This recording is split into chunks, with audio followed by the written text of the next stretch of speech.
Enye insizwa yakhuluma enye into eyangithinta kabi lapha enhlizweni yami. Yathi le nsizwa, mawusuke ubona ngiyeka uma wengane yami emuhle engizalele ingane bese mina ngiyamyeka, wena usuke ubona ukuthi ungcono ngani ukuthi wena ungafika umthathe.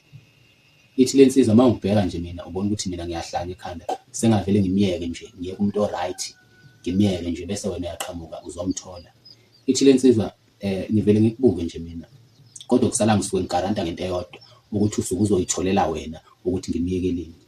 Ithi le nsizwa ngiyadabuka-ke uma ukuthi lokho ukuthola late, usuke usakwazi ukuhlehla. Kodwa-ke angikho kuleyo nto leyo. Ngiwumuntu ovame kakhulu ukuchitha isikhathi la kuma-social network, ko-Facebook, nako-YouTube, nako-TikTok. Uma kwenzekile ngabona ividiyo yomuntu wesifazane angiyibuki ize iphele, ngisheshe ngiyedlule ngoba abantu besifazane abanayo i-content. Abantu besifazane bonke bakhuluma ngento eyodwa, bonke bakhuluma ngamadoda. Uma bengawagxeki bazofuna ukwalawula, bazofuna ukwayala ukuthi fanele indoda iphile kanjani. Angazi ukuthi yini le edala ukuthi abantu besifazane becabanga ukuthi abantu besilisa badinga iy'yalo zabo, badinga ukuzwa ngabo ukuthi fanele impilo yabo beyiphile kanjani. Kodwa-ke phela-ke asazi bona phela bayazi ukuthi lokho basuke bekwenzelani. Sengike ngayibuka-ke le nto lena, ngibahlaziya kahle nje abantu besifazane, ngabona ukuthi balimele laba bantu bafowethu, balimele kakhulu emoyeni yabo.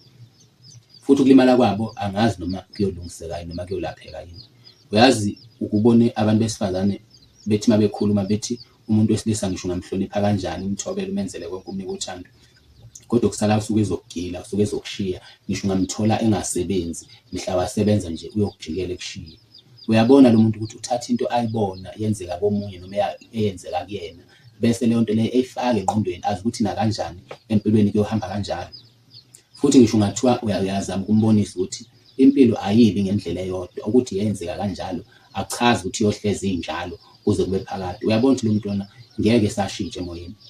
Kubuhlungu-ke ukuthi abantu besifazane bonke ubuhlungu abasuke benabo bayakuthatha beyokudlulisela kubantu abasha abasuke bebatholile, labo bantu abasuke bengena nabo othandweni.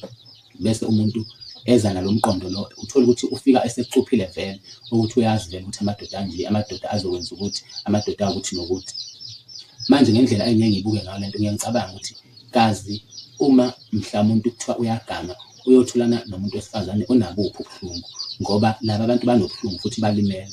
Izinto esiyibuka lapha ku-YouTube behlambuluka nakulama-show lawa, uthola ukuthi lama-show lawa ezothando lapha ku-YouTube zinyantisa igazi lezi zinto lezana, nangendlela nje abantu besifazane abanemfihlo ngayo. Ngiye ngicabangeke ukuthi uma ngathiwa ngempela uyaqondana nalo muntu, ngoba vele amathuba amaningi amanje ukuthi vele siqondane nabantu asebelimele, singakubali-ke okokuthi sebemoshiwe vele emzimbeni yabo. Kodwa nje ngiye ngibuke ukuthi kazi umonakale esuke siyowufica emoyeni yabo, kazi yoba ungakanani. Kodwa-ke sesithembele kuye uNkulunkulu ney'dalwa zasemakithi ukuthi aziye kusifaka la esothi siyangena khona bese siyasha.